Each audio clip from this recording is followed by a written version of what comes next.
Hey guys, just before we get the video started, I wanted to let you know that we are live every Monday with the League Community Show at 8 p.m. Eastern Standard Time over on twitch.tv/RunekeeperTV. I'm going to leave you guys with the Runekeeper now, and I hope you enjoy the video.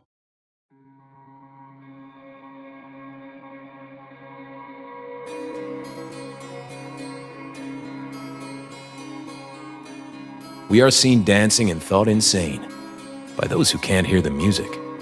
Maintaining true balance is akin to holding sand without it escaping from between your fingers. Hold it gently and without purpose, and it will simply slide from your hand. Hold it tight and with conviction, and it will be pressed between your fingers. Once, magic was everywhere, or as the Vastaya say, upo sat. The same could be said for many things, from the magics of Ionia's landscape to even love. Now you must be asking yourself what this has to do with a handsome young bard who has this town entranced in his song. Sit back and let me tell you a story about two unlikely companions, and it starts with a young child named Xayah.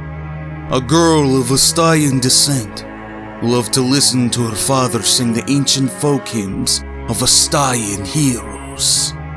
The haunting melodies of his voice, transporting her to a long-forgotten time, when the spirit realm danced freely throughout the physical world. But with every generation, humans reached further into the Lotalan tribe lands, tainting and disrupting the raw, chaotic essence of Ionia for their own purpose. Unwilling to simply stand by and watch her people fade away, Xayah ignored the decrees of her people and set out to reason with the humans. As she ventured into the villages far from her home, she would learn just how little she knew of the outside world. Mobbed by a poverty-stricken group of villagers who tried to steal her feathers to sell as priceless trophies. Others who showed only fear upon seeing her strange appearance, and even summoned the authorities, at times forced to defend herself from the would-be captors. Soon these things were only seen to her as obstacles to her goals, and she would cut them down with her lethal quills without second thought. Dismayed at it all, she returned home to find her tribe missing, and the ancient Vastayan temple tainted by unnatural shadow magics, its connection to the spirit realm broken.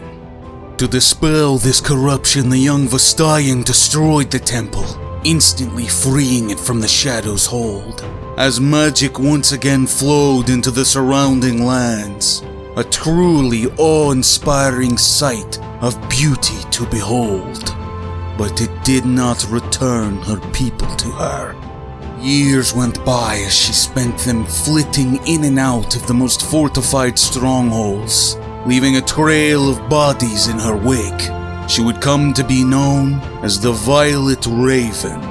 She spent her time in solitude, separated from the rest of the world, focused only on the next mission and the next step forward towards freedom for her people. But then, she would meet another Vastayan who would change her life, and how she saw the world forever.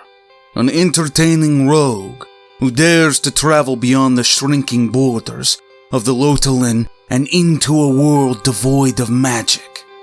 At the Harvest Festival in Vlanqua, he would see Xayah for the first time in a crowd of people as he performed one of his old songs, entrancing the entire town with his gleaming plumage. While countless human and Vastayan women had fallen for him in the past, this Violet Raven seemed immune to his charms. How could she see him and yet choose not to follow him? It was a question he needed an answer to, so he followed her as she left town, lost in her own thoughts about him. Xayah was ambushed by a group of mercenaries. She had been expecting a fight, so she was happy to get her feathers bloody. Just like that, a brawl broke out, and that is when Rakan made his grand entrance. Okay, everybody, I'm here. I'm here. The party starts now!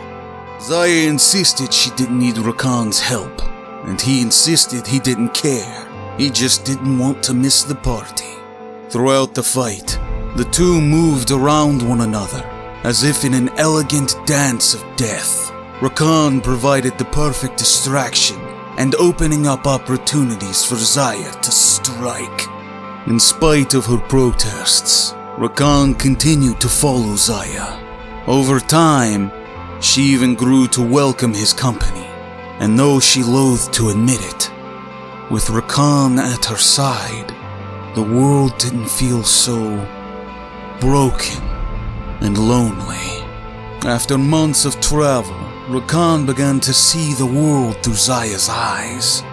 Inspired by her partner's singular drive, he joined her crusade to reclaim the power of the Vastaya and take back all that their people had lost. Through Xayah, Rakan found purpose. Through Rakan, Xayah was able to find stillness in her ravaged mind, and both of them found love. Ugh, I hate everyone today. I know what'll make you feel better. Murdering everyone! Hey guys, if you enjoyed the video, please hit the like and subscribe. It helps us a ton. And also, check out all the other lore that we have right here on the RunekeeperTV YouTube channel. It helps us a lot. And please, go give us a follow over on Twitch and Twitter. And I hope to see you guys on the Rift.